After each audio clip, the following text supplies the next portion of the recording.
আসসালামু আলাইকুম অলি স্যারের অনলাইন কোচিং এ সবাইকে স্বাগত। আজ আমরা অ্যাকাউন্টিং ডিপার্টমেন্টের ওয়ার্কিং ক্যাপিটাল ম্যানেজমেন্ট সাবজেক্টের একটা শর্ট ক্লাস করব। আপনারা হয়তো বা ক্যাপশন পড়ে বুঝে গেছেন আপনার আজকের ক্লাসে কি কি হবে। আজকের ক্লাসে হলো মূলত সাজেশন বা দিক নির্দেশনা যে এই সাবজেক্টটাতে কিভাবে প্লাস এ প্লাস পাওয়া যায় বা পাঁচ ক্লাস নাম্বার রাখা যায়, ভালো ভালো নাম্বার রাখা যায়। প্লাস এখানে থাকবে হলো স্বল্প সময় প্রস্তুতি, পাশ করার উপায়, এবং আপনাদের যদি কোনো কোয়েশ্চেন থাকে সেই কোয়েশ্চেনের উত্তর। এবং আমরা আজকে একটা চ্যাপ্টার নিয়ে আলোচনা করব, সেটা হলো চ্যাপ্টার 3। এমনিতে আমরা আগে সব ক্লাসগুলোতে মোটামুটি ইনভেন্টরি, শর্ট টার্ম, চ্যাপ্টার 7 এইগুলো মোটামুটি মূল বইয়ের অঙ্কগুলো করে ফেলছি, এবং ইয়ের অঙ্ক করে ফেলছি, কি বলে শীটের অঙ্ক তো করা আছে, ভিডিও করা আছে, সেগুলোতে করছি। আর এখানে আপডেট সাজেশন গুলো আসবে। এখন ক্লাস করা শুরু করার আগে সবাইকে বলবো যে একটু কষ্ট করবেন, শেয়ার মেনশন করে দিলে আপনার অনেক বন্ধুরা আছে ফাইনাল ইয়ারের পরীক্ষা দিবে, কিন্তু এখনো পড়া শুরু করে নাই, হতাশ, ফেল করলে ইয়ার লস, কি করবে জানে না। তা আপনি যদি এই শেয়ার করে দেন, মেনশন করে দেন, সে কিন্তু এই ক্লাসটা দেখে বেশ উপকার পাবে এবং বই শেষ করার একটা সুযোগ পাবে, অন্তত 5 নাম্বারটা তো উঠাতে পারবে। কিন্তু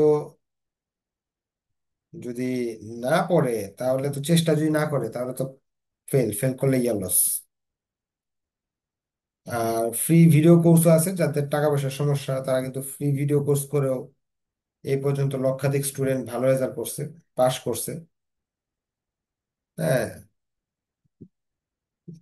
ফ্রি ভিডিও কোর্স দেখেও পড়ার সিদ্ধান্ত নেওয়া যেতে পারে যে না, পড়তে হবে। কারণ এই বছর খুব রিস্কে আছে অ্যাকাউন্টিং ডিপার্টমেন্টের স্টুডেন্টরা, কারণ থার্ড ইয়ার প্রশ্ন হয়তো বা অনেকে ইমপ্রুভ দিছেন, দেখছেন যে প্রশ্নগুলো সব বই থেকে করতেছে। প্রশ্ন এখন আর ব্যতিক্রম বা সাজেশন থেকে বই করতেছে না, বোর্ড কোয়েশ্চেন গুলো রিপিট করতেছে না। বোর্ড কোয়েশ্চেন যদি রিপিট না করে তাহলে তো আপনার ম্যাক্সিমাম স্টুডেন্টই তো সাজেশন পড়ে যান, কি অবস্থাটা হবে একটু নিজেই চিন্তা করেন। আচ্ছা, আমরা ওই ক্লাস শুরু করে দেবো, একটু শেয়ার মেনশন করেন। আর আপনারা কি কথা শুনতে পারতেছেন কিনা, কথাগুলো শোনা যাচ্ছে কিনা একটু কাইন্ডলি জানাবেন কমেন্টে, বা দেখা যাচ্ছে কিনা। হুম,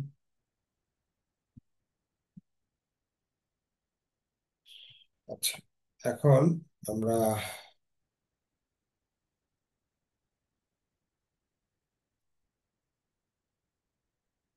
আচ্ছা শুরু করে দিই ক্লাস।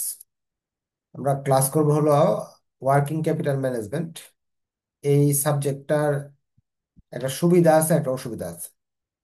সুবিধা হলো এখানে 8টা অধ্যায়ের মাঝে 7টা অধ্যায়, 8টা তো অধ্যায় না মূলত, 1 2, মূলত 8টা অধ্যায়, কিন্তু অঙ্ক আছে কয় ধরনের, 1 2 3 4 5 6 7 8 9 10 11, 11 ধরনের অঙ্ক আছে টোটাল।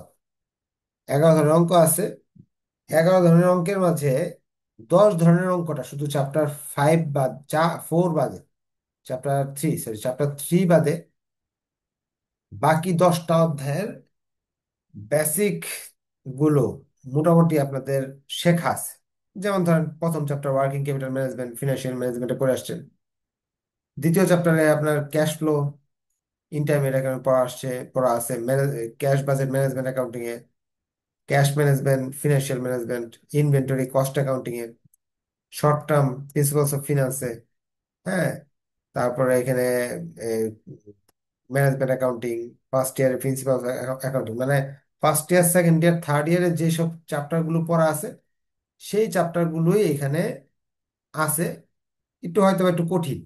হ্যাঁ, যেমন ধরেন ওয়ার্কিং ফিনান্সিয়াল ম্যানেজমেন্ট আপনি পড়ে আসছেন, ওয়ার্কিং ক্যাপিটাল ম্যানেজমেন্টের এই অঙ্কগুলো। হ্যাঁ, কিন্তু পরীক্ষায় এই ফাইনাল ইয়ারে পড়বেন 6-এর মতো অঙ্ক আসতে পারে। হয়তো ফার্স্ট ইয়ারের রেশিও অ্যানালাইসিস এর অঙ্ক করে আসছেন, শুধু সূত্র শিখে আসছেন, এখন ওয়ার্কিং ক্যাপিটাল ম্যানেজমেন্টে এরকম মিসিং ফিগার গুলো আসতেছে যে এখানে দেওয়া নাই। হ্যাঁ, অর্থাৎ একটু কঠিন আসে। এখন যারা ভালো স্টুডেন্ট তাদের জন্য তো সুবিধা, বেসিক কমপ্লিট করা আছে, শুধু কঠিন অঙ্কগুলো স্যারে দেখাইতেছে আর আপনি পেরে দিতেছেন। যারা আগে ভালো করে পড়ে আসে নাই তারা বিপদে আছে। কারণ সে ইয়ে ওয়ার্কিং ক্যাপিটাল ম্যানেজমেন্ট চ্যাপ্টারটা করে নাই, কারণ কি ফিনান্সিয়াল ম্যানেজমেন্টের সহজ চ্যাপ্টার করে আসছে, এটা করে নাই। এখন তো বিপদ, তো করতে হইতেছে, 10 নম্বর কনফার্ম আসে এই চ্যাপ্টার থেকে। হয়তো বা আপনার ক্যাশ বাজেট করে নাই ম্যানেজমেন্ট অ্যাকাউন্টিং এ, অন্য চ্যাপ্টার করে আসছে। ক্যাশ বাজেটে প্রয়োজন মনে করেন, এখন তো করতে হচ্ছে। কস্ট অ্যাকাউন্টিং এ ইনভেন্টরি করে নাই, শুধু মেটেরিয়াল করছে। যারা বাদ দিয়ে আসছে তাদের জন্য অনেক চ্যাপ্টার করতে হচ্ছে, 11টা চ্যাপ্টার তো অনেক। আর যদি স্যাররা কঠিন করতে চায় তাহলে তো আর উপায় নাই। হ্যাঁ, অনেক কঠিন করা যাবে ইচ্ছা করলে। তে আমরা বাঁচার উপায় চিন্তা করি, যেহেতু চ্যাপ্টার অনেকগুলো, বাঁচার উপায় চিন্তা করি কিভাবে বাঁচতে পারি বা ভালো রেজাল্ট কিভাবে শর্টকাটে করা যায়। প্রথমেই তো আমাদের 5টা স্টেপের মাঝে ভালো রেজাল্ট করার জন্য 5টা স্টেপ, ওলি স্যারের 5টা স্টেপ। 1 নম্বর হলো চ্যাপ্টার, চ্যাপ্টার সিলেক্ট বা চ্যাপ্টার অধ্যায় নির্বাচন। ওই অধ্যায় নির্বাচন নিয়ে একটু অ্যানালাইসিস আমি করি আপনাদের সাথে। কারণ আপনাদের তো ব্যাখ্যা দিতে হবে। আমি বলে, আপনি ফাইনাল ইয়ারে পড়েন, আমি যদি বলে দিই এটা এটা করতে হবে, তাহলে আপনি তো ব্যাখ্যা ছাড়া করতে চাইবেন। হ্যাঁ, মোটামুটি তো অনেক অভিজ্ঞতা আসছে। আমি চ্যাপ্টার 8 কে সবার ফার্স্টেই আপনাদের ইম্পর্টেন্ট বলে দাবি করতেছি। এটার কারণটা আমি বলে দিই। আহ, বিগত 4 বছরের কোয়েশ্চেন যদি দেখি, প্রতি বছরেই অঙ্ক আসতেছে। 22 সালে হলো চ্যাপ্টার 8 থেকে আপনার 7 নম্বর অঙ্কটা, 17 নম্বর অঙ্কটা, 21 সালে 17 নম্বর, 9 নম্বর, 20 সালে 16 নম্বর, আর 19 সালে 17 নম্বর, এরকম প্রতি বছর এখান থেকে কোয়েশ্চেন আসে। তাহলে আমি আশা করতে পারি এখান থেকে আপনি 10 নম্বর পাবেন। চ্যাপ্টার 8 করা উচিত আপনার। 14 নম্বর আসছে লাস্ট 2 ইয়ারে। এখন আপনাকে আরেকটা সাজেশন দিয়ে দিব এখন। আপনি একটু প্যাটার্ন খেয়াল করলে দেখবেন, এই এইগুলোতে মিসিং অ্যামাউন্টের অঙ্ক আসছে, আর এইগুলোতে আসছে ব্যালেন্স শিটের অঙ্ক। আমি কি বোঝাতে চাচ্ছি একটু বুঝে, গুরুত্ব, অঙ্কের কোন গুরুত্ব দিবেন কিভাবে। ধরেন এখানে বিভিন্ন টাইপের অঙ্ক আছে, কতগুলো অঙ্ক আছে এরকম যে উপরে ব্যালেন্স শিটটা খালি দেওয়া আছে, নিচে এই সংখ্যাগুলো আছে। আপনি যদি দেখেন 2021 এবং 19-এ এরকম খালিগুলো আসছে, আর অন্য সালে আসছে হলো এরকম যে 22-20-এ আসছে তো এরকম এরকম একটা উপরে ব্যালেন্স শিট দেওয়া আছে, পরে চাইছে এইগুলো। তা এইগুলো কিন্তু একেবারে ইজি, উপরে ব্যালেন্স শিট দেওয়া আর নিচে এগুলো করতে একেবারে ইজি। তার মানে ইজিটা গত বছর চলে আসছে। তা আপনার ভাগ্যে কিন্তু এই বছরের জন্য ইম্পর্টেন্ট, মোস্ট ইম্পর্টেন্ট অঙ্ক প্রবলেম 8, প্রবলেম 9, এইগুলো কিন্তু আপনি ভালো করে করবেন। শুধু প্রবলেম 8, 9 না, বইয়ে যদি এরকম মিসিং অ্যামাউন্ট আরো অঙ্ক থাকে সেগুলো আপনাকে করতে হবে। তাহলে রেশিও অ্যানালাইসিস চ্যাপ্টার থেকে আপনাদের শর্ট সাজেশন বলতে এইটাই, যে প্রবলেম 8, 9 এই টাইপের অঙ্ক বেশি করে করে যাবেন। এই প্রবলেম 8, 9 দিয়েই শেষ না, বইতে আরো অঙ্ক আছে এরকম মিসিং এর। হ্যাঁ, সালের অঙ্ক আছে, এগুলো করে যাবেন। তা চ্যাপ্টার 8 সিলেক্ট করে দিলাম, কোন ধরনের অঙ্ক করতে হবে সেটাও বলে দিলাম। চলেন এখন আরেকটা ইম্পর্টেন্ট চ্যাপ্টারে চলে যাই। এরকম একটা ইম্পর্টেন্ট চ্যাপ্টার হলো চ্যাপ্টার 1। আমরা দেখতেছি, আহ, এটা আমি মুছে ফেলে, 2022, 2021, 2020, 2019, এই সালগুলোতে চ্যাপ্টার 1 থেকে, ওয়ার্কিং ক্যাপিটাল বা ইন্ট্রোডাকশন চ্যাপ্টার থেকে, এই সালে আসে নাই। একটা আজব বিষয়, বিগত 10 বছরের কোয়েশ্চেন থেকে প্রতি বছরে আসছে, এই সালে আসে। আর এখানে 10 নম্বরের কোয়েশ্চেন সবসময় আসে। তো চ্যাপ্টার 1টা আমরা নিতে পারি। চ্যাপ্টার 1 থেকে গত বছর আসেনি, তাহলে এই বছর আসার সম্ভাবনা 99%, এরকম নিতে পারি। এখন চ্যাপ্টার 2, চ্যাপ্টার 2 করার ক্ষেত্রে জটিলতা আছে। এখানে 3 টাইপের অঙ্ক: cash flow statement, cash budget, cash management. আমি যদি 3 বছরের কোয়েশ্চেন দেখি, তা 22 সালে আসছে, 21 সালেও আসছে, 20 সালেও আসছে। তো এই বছরও আসার সম্ভাবনা আছে। ক্যাশ বাজেট, আসে নাই, 21-এ আসছে, 19-এ আসছে। তার মানে ক্যাশ ফ্লো, ক্যাশ বাজেট, এই অধ্যায়টা আমাদের জন্য খুবই ইম্পর্টেন্ট। আবার এখানে দেখতেছি 9 নাম্বার আর 12 নাম্বার, অর্থাৎ 22-20-এ এখানে ক্যাশ ম্যানেজমেন্ট আসছে, এবার নাও আসতে পারে, কিন্তু আসবে না এরকম না, রিপিট করে। তাহলে আমরা চ্যাপ্টার 2টাকে সিলেক্ট করতে পারি, এখান থেকে দুইটা প্রশ্ন পাইতে পারি যদি ভাগ্য ভালো থাকে। 2021 সালে দুইটা ছিল। এখন যদি এই 3টা অধ্যায় থেকে যদি আপনি 3টা ম্যাথ দিতে পারেন 10 করে, 30, আর দুইটা দুইটা থিওরি থেকে 20-এ 10 পান, তাহলে 40 নাম্বার। এ পার্ট বি পার্ট মিলে 30-এর মাঝে, 30-এর মাঝে যদি আপনি 15 পান, তাহলে আসে 55। আর যদি ইন কোর্সে কমপক্ষে 8 নাম্বার দেয় তাহলে 63 নাম্বার। এইভাবে ফার্স্ট ক্লাস রাখা সম্ভব। 3টা অধ্যায় করেও ফার্স্ট ক্লাস রাখা সম্ভব। 3টা অঙ্কের মাঝে যদি আপনি দুইটাও করেন, দুইটা 20 নাম্বার পান, একটা ভুলও যায়, তাহলে কত আসবে? 53। এইগুলাতে যদি আরো কম নাম্বার পান তাও পাস করে ফেলতেন, আরো 13 নাম্বার এক্সট্রা আছে। তার মানে এই 3 চ্যাপ্টার করলে পাস চলে আসবে। এরপরে যদি আপনি মনে করতেন যে আমি একটু সহজ চ্যাপ্টার করব, সহজ, ইজি, 7, চ্যাপ্টার 7 ইজি আছে, এখান থেকে প্রশ্ন আসতে পারে। তারপরে চ্যাপ্টার আপনার এই 3, চ্যাপ্টার 3 থেকে 1 বছর পর পর আসে। চ্যাপ্টার 3-তে 2022-এ আসে নাই, চ্যাপ্টার 2021-এ আসছে। কত নাম্বার? আপনার 16, দুইটা আসছে। আবার 2020-এ, 20-এ আসে নাই। আবার 2019-এ, 19-এ কিন্তু আসছে 13 নাম্বার। তো চ্যাপ্টার 3 কে আপনি নিতে পারেন, ইজি গুলা বলতেছি আর কি। তারপর চ্যাপ্টার 4-এর যদি আপনি দেখতে পারেন, চ্যাপ্টার 4-এর প্রতি বছরই আসতেছে। চ্যাপ্টার 4 অনেক সহজ, 14, 15, 6, 13, গত 3 বছরে আসছে। চ্যাপ্টার 4 রাখতে পারেন আপনি। চ্যাপ্টার 5 গত বছর চলে আসছে, 5-কে বাদ দিতে পারেন ইচ্ছা হলে, আপনার ইচ্ছা। তাহলে এইগুলা ইজি, আরো কিছু চ্যাপ্টার আছে, যদি সুযোগ পান এইগুলো দেখে নিবেন। 2 নাম্বার ওয়ে হলো পিডিএফ শিট। পিডিএফ শিট করলে বইয়ের 100% বেসিক হয়, ওইগুলো আগে আলোকে বইয়ের অঙ্ক করতে পারবেন। হ্যাঁ, বিশ্বাস না হলে আপনি পিডিএফ শিটের অঙ্ক করেন, করার পর বই থেকে অঙ্ক নেন, পারবেন। তারপরে আমার কাছে যারা প্রাইভেট পড়তেছে তারা কিন্তু বইয়ের অঙ্কগুলো করে দিতেছি ভিডিও। এগুলো শেষ করার জন্য, পিডিএফ অঙ্কের বইয়ের অঙ্ক শেষ করার জন্য একমাত্র উপায় বর্তমানে, যদি পড়া না থাকে জিরো, তাদের হলো ভিডিও দেখা। 3 ঘন্টা ভিডিও দেখলে এক চ্যাপ্টার শেষ। এরকম যদি আপনি এখান থেকে 5টা চ্যাপ্টার করেন, 15 ঘন্টার বিষয়, আরো প্লাস করেন 5 ঘন্টা, 20 ঘন্টার বিষয়। একটা সাবজেক্টে 20 ঘন্টা সময় 3 দিনও দেওয়া যায়, পরীক্ষার আগের বন্ধের 3 দিনও দেওয়া যায়। এই ভিডিও দেখে দেখে এখন শেষ করা যাবে, এখনো সময় আছে। 4 নাম্বার ওয়ে হলো, আমরা জানি যে অ্যাকাউন্টিং ডিপার্টমেন্টের টোটাল 12টা চ্যাপ্টার লাগবে। 4 বইয়ের 12টা চ্যাপ্টার করলে পাস। হ্যাঁ, এরকম তিনটা তিনটা করে 4টা বইয়ের 12টা চ্যাপ্টার করলে পাস করা যায়। তো সেই হিসাবে তো 12টা চ্যাপ্টার করতে আপনার সময় লাগবে 3 ঘন্টা করে, 48 ঘন্টা। এক্সট্রা আরো 12 ঘন্টা ধরলাম, 4 ঘন্টা করে দিলাম, 5 ঘন্টা করে দেখলাম, 60 ঘন্টা। প্রতিদিন 3 ঘন্টা করে পড়লেও, 3 ঘন্টা 4 ঘন্টা করে পড়লে 15 দিনে শেষ করা যাবে, যদি ভালো করে পড়তে চান। আচ্ছা, 4 নাম্বার স্টেপ হলো আমাদের, আমি জুম ক্লাস করাচ্ছি, এরকম প্রতিদিন জুম ক্লাস, লাইভ ক্লাস হচ্ছে। ওই ক্লাসগুলো অ্যাটেন্ড করা, সেখানে ইনস্ট্রাকশন, দিক নির্দেশনা চলে চলে যে কিভাবে পাস করতে হবে, কিভাবে আপনার মোটিভেশন দেওয়া হয়, কিভাবে আপনি শেষ করবেন।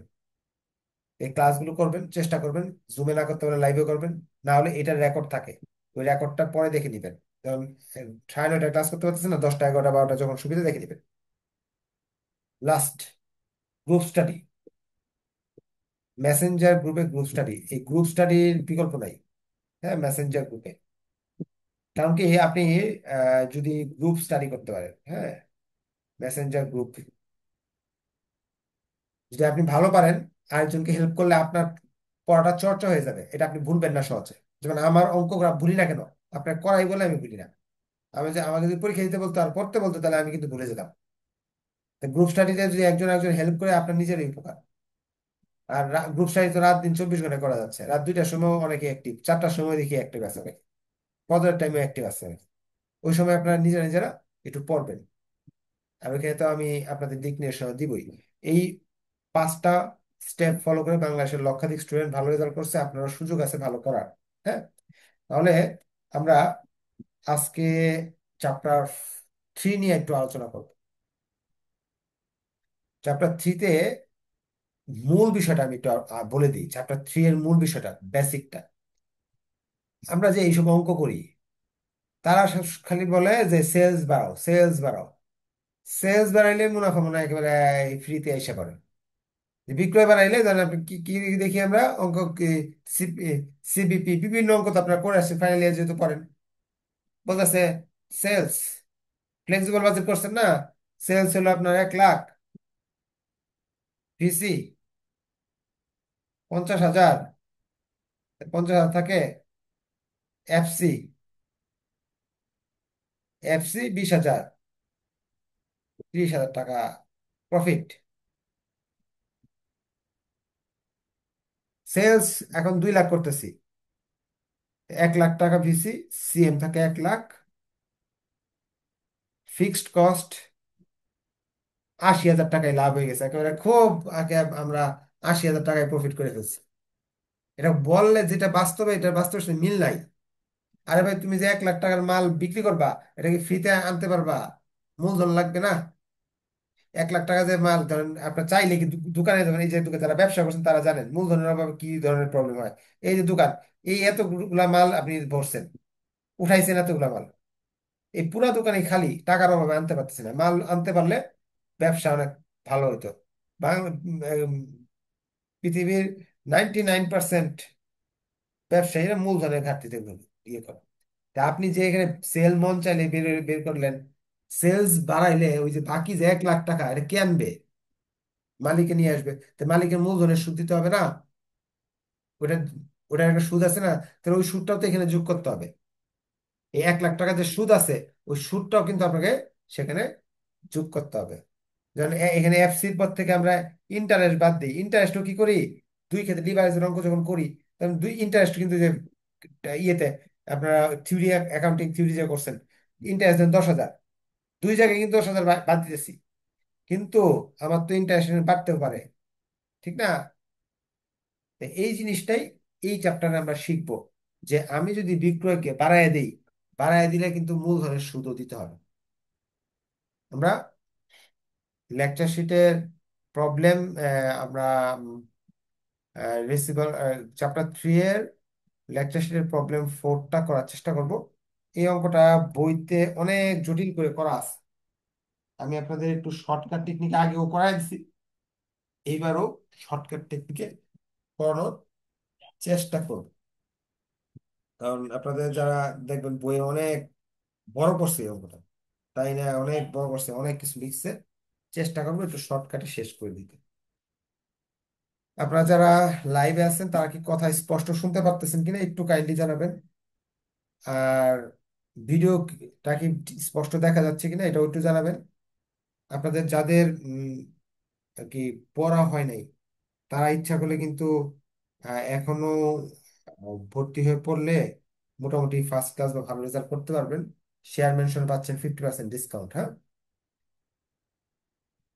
প্রবলেম 4, এইটা খুব ইম্পর্টেন্ট একটা অঙ্ক। 2021 আসছিল, কিন্তু হুবহু আসে নাই, একটু মডিফাই করা আছে। কারণ এবারও যদি আসে, হুবহু আসবে না, মডিফাই করে আসবে। হ্যাঁ, কিছু পরিবর্তন করে দিবে সংখ্যাগুলো। হ্যাঁ, এখানে বলা আছে BM company is currently selling goods of টাকা 24 lakh with average collection period 30 days। 24 lakh টাকার মাল বিক্রি করে, 30 দিন পর পর তার টাকা আসে। ধরেন আপনি 2 লাখ টাকার মাল বিক্রি করছেন, এই টাকাটা ফেরত আসে 1 মাস পরে, বাকিতে মাল বিক্রি হয় maximum. It is now planning to extend it's credit policy. তারা এখন চাচ্ছে যে না, আমি এবার নিয়ম নীতি পরিবর্তন করব। আমি এবার ইয়ে করব, এই আহ, আপনার টাকা বিক্রয় বাড়ায় দিব যাতে মুনাফা বেশি আসে। It has four alternative in it's hand as follow. এখানে চারটা অপশন আছে। আমি প্রথম অপশনটা একটু বুঝাইলে চার বাকিগুলো আপনি বুঝবেন। এক নম্বর অপশন, তারা বলতেছে এবার আমরা বিক্রয় বাড়ায় দিব 2,80,000। আগে 24 লাখ করতাম, এখন 26,80,000 করবো। ওকে, মানে নিলাম।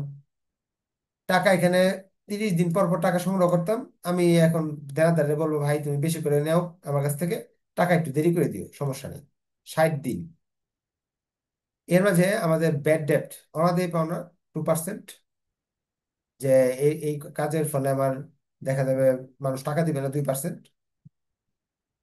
কালেকশন কস্ট, টাকা সংগ্রহ করার জন্য মানুষের কাছে যাইতে হবে, একটা কর্মী রাখতে হবে, গাড়ি ভাড়া লাগবে, বা বিকাশে যদি পাঠায় তাহলে খরচ আছে।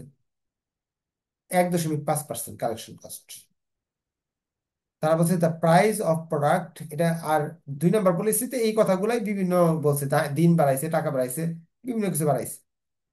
The price of product is 100। একটা মালের দাম 100 টাকা, মানে 100%। ভেরিয়েবল কস্ট ইজ 60, আর কি আপনার ভিসি হলো 60%। অপরচুনিটি কস্ট আর কি মূলধনের সুদ 15%। Which policy do which policy do consider for the company. এই পলিসিগুলোর মাঝে, এই নিয়মগুলোর মাঝে কোনটা কোম্পানি নিলে ভালো আপনার মতে? তাহলে আমি একটা কাজ করি, পলিসি কোনটা ভালো সেটা বের করার জন্য এখানে একটা ঘর করে নিই। আমি বেসিক দিয়ে বুঝাবো আপনাকে, কোনো সূত্র লাগবে না, বেসিক শুধু শুধু শুধু বেসিক দিয়ে আমরা এখানে পলিসি গুলা লিখে দিতেছি। Policy 1, policy 2, policy 3, policy 4। প্রচুর ওয়ার্কিং করতে হবে, হ্যাঁ। সেলস, সেলস হলো আপনার 1 নম্বর পলিসিতে। ঘরগুলো একটু বড় দরকার ছিল।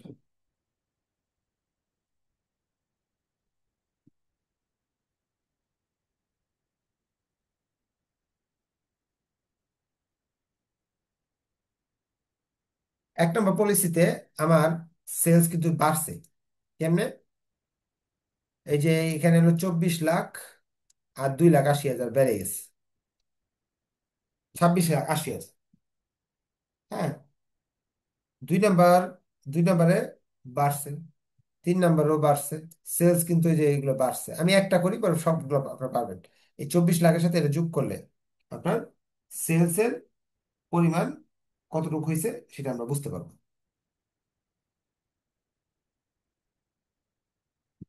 সেলস হলো 26,80,000।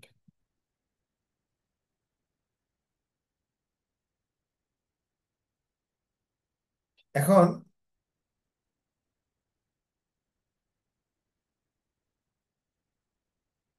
আমাদের তো এই চারটার সাথে তুলনা করতে হবে যে কোনটাতে কতটুকু মুনাফা। এডিশনাল সেলস, অতিরিক্ত।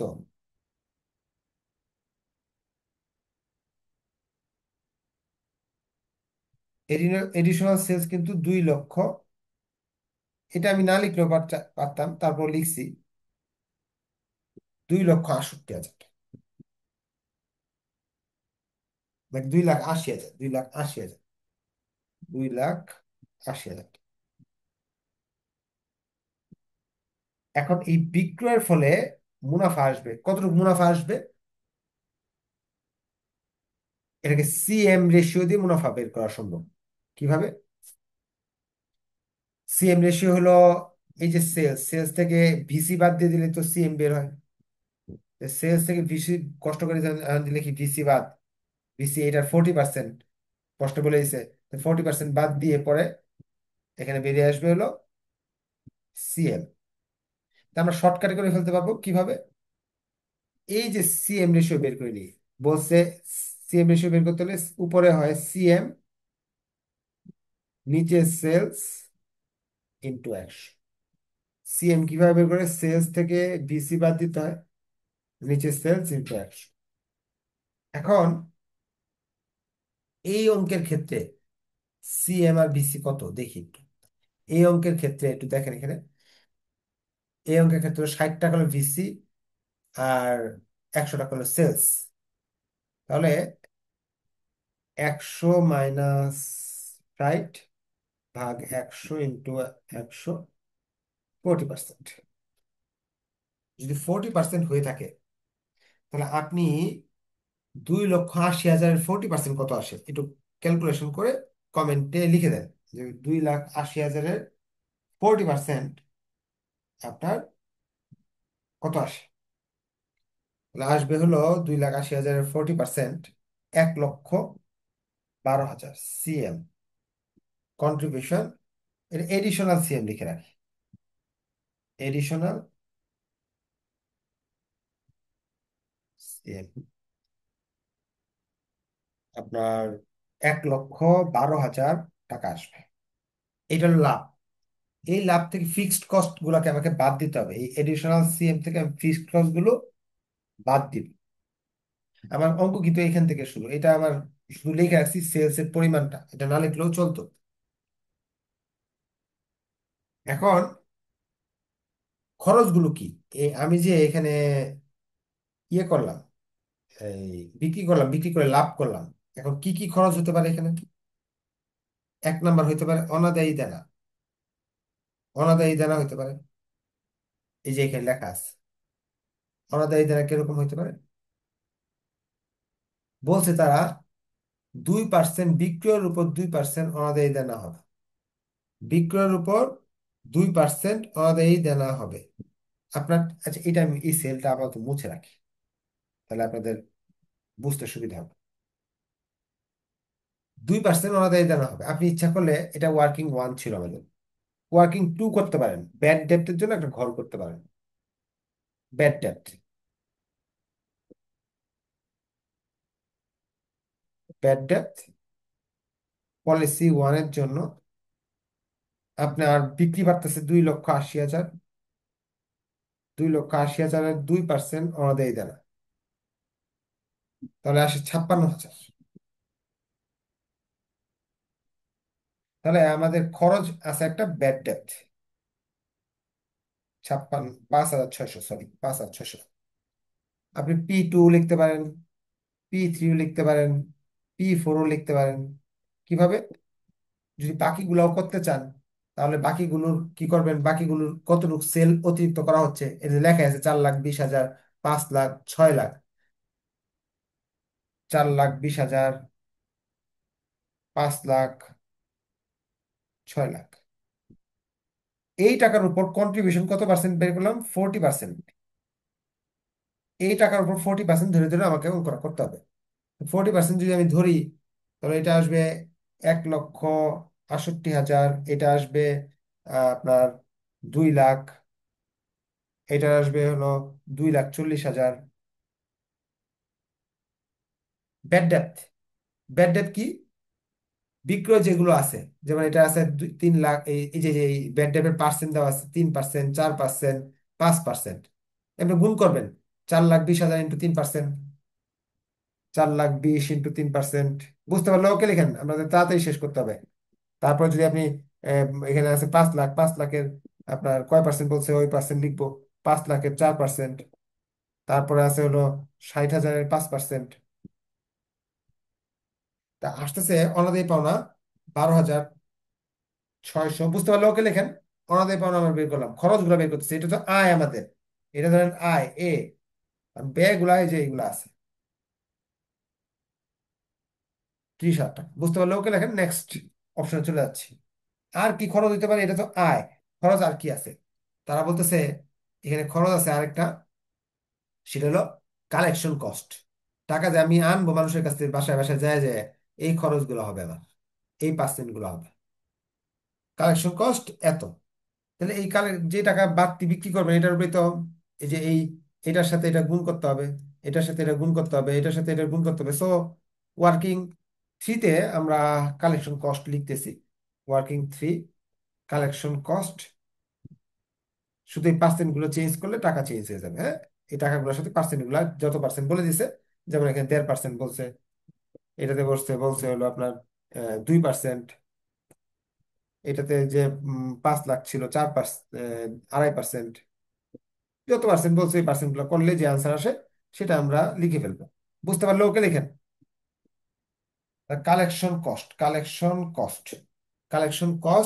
আমাদের কালেকশন কস্ট লাগতেছে 5,600, না, 4,200, 4,200, 4,800, 12,500, তারপরে আসতেছে হলো আপনার 24,000।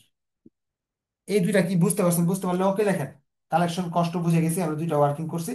এখন 3 নাম্বার আরেকটা চিন্তার বিষয়, এখানে লেখা নাই কিন্তু আমাদের এটা বুঝে নিতে হবে। আমি প্রথমে বলছিলাম মেইন জিনিসটা হলো এই যে মূলধনের সুদ 15%। মূলধনের সুদ 15%, আপনি যে মূলধন আনতেছেন এত বেশি করে, এটা তো সুদ দিতে হবে। আর মূলধন লাগে কতটুকু এটা জানা একটা ফ্যাক্টর। আপনার মূলধন কতটুকু লাগতেছে এটা আপনাকে জানতে হবে। মূলধন লাগতেছে, এই টাকাটা লাগতেছে 2,80,000, এই 2,80,000 বাড়তি লাগতেছে। এখন হুম, এটার জন্য ফার্স্টে আমাকে টার্ন ওভার করতে হবে। এই যে এইখানে একটা আলাদা ঘর করে নেবেন, এটার জন্যই মেইন জিনিসটা। 4টা অপশন না, 1, 2, 3, 4। ফার্স্ট হলো টার্ন ওভার। টার্ন ওভার মানে হলো 360 ভাগ এভারেজ কালেকশন পিরিয়ড। এটা কই পাবো? এই যে দেখেন, এভারেজ কালেকশন পিরিয়ড সবার জন্য আলাদা আছে। 60, 72, 90, 45, এই 360কে এই জিনিসগুলো দিয়ে ভাগ দিতে হবে আপনার। ভাগ দিলে আনসার গুলো আসবে। এটা আসবে 12। আপনি দেখাই দিবেন, আমার এখানে জায়গা নাই তো, আপনার এখানে দেখাই দিবেন। এটা এটা আসবে 8, এটা আসবে 6, এটা আসবে হলো 5, এটা আসবে 4। যেমন আমি আরেকবার দেখাচ্ছি, 360 ভাগ হলো 60, তাহলে আসবে 360কে যদি 60 দিয়ে ভাগ করেন আপনি, এভারেজ কালেকশন পিরিয়ড ফার্স্ট পলিসিতে আছে কত, 45 দিন না? কালেকশন পিরিয়ড গুলো কি চেঞ্জ আছে নাকি এখানে? কালেকশন পিরিয়ড, এই কালেকশন পিরিয়ড গুলো ভুল আছে এখানে, হ্যাঁ, এগুলো একটু ঠিক করে নিন। প্রথমটা হলো 45, পরেরটা হলো 60, পরেরটা হলো 72, পরেরটা হলো 90। হ্যাঁ, এই ইয়েগুলো ডেট গুলো একটু ভুল আছে। আচ্ছা, আমি একটু লিখে দিতাম। হ্যাঁ, এটা হলো 45 দিন, এটা হলো 60 দিন, এটা 72 দিন, আর 90 দিন। এটা উল্টাপাল্টা হয়ে গেছে আর কি। এখন আপনার যে বিক্রি করবেন, সেই বিক্রিগুলো সেই বিক্রিগুলো কত টাকা অতিরিক্ত লাগতেছে? ইনভেস্টমেন্ট ইনভেস্টমেন্ট কত টাকা লাগতেছে বছরে বাড়তি?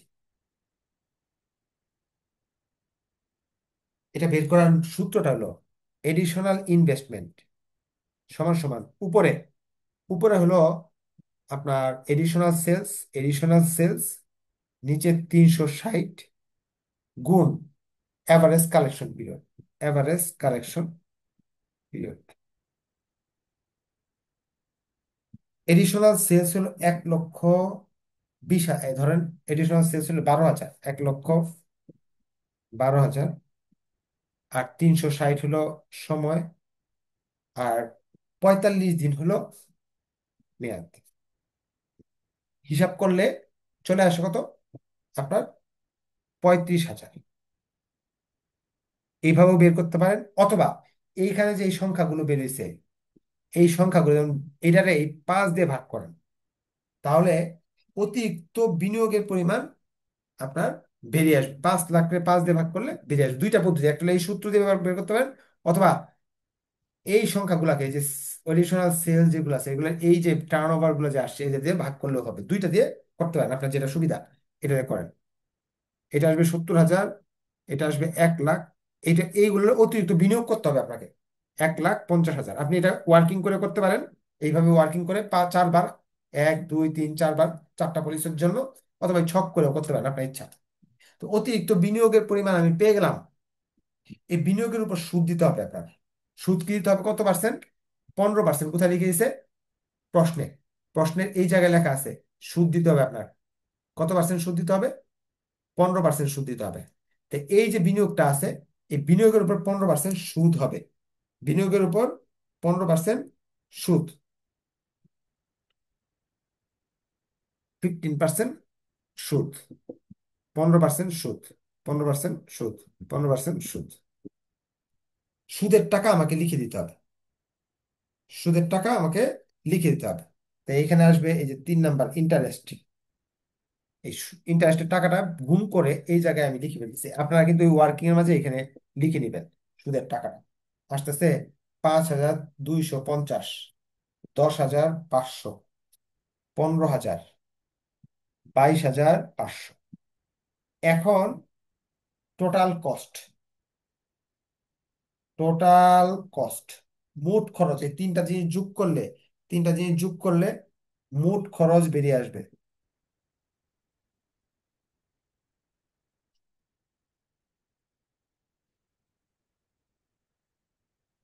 আর মোট আয় থেকে, এই যে মোট আয় থেকে মোট খরচকে বাদ দিবেন, এ থেকে বি বাদ দিবেন, প্রফিট।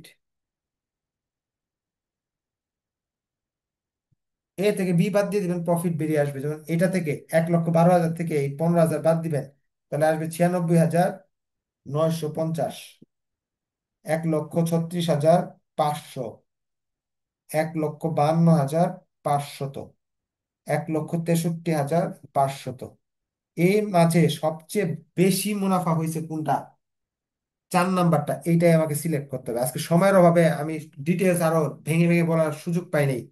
মূল কথা আমি আরেকবার বলতেছি, তিনটা খরচ আপনাকে বের করতে হবে অঙ্ক থেকে।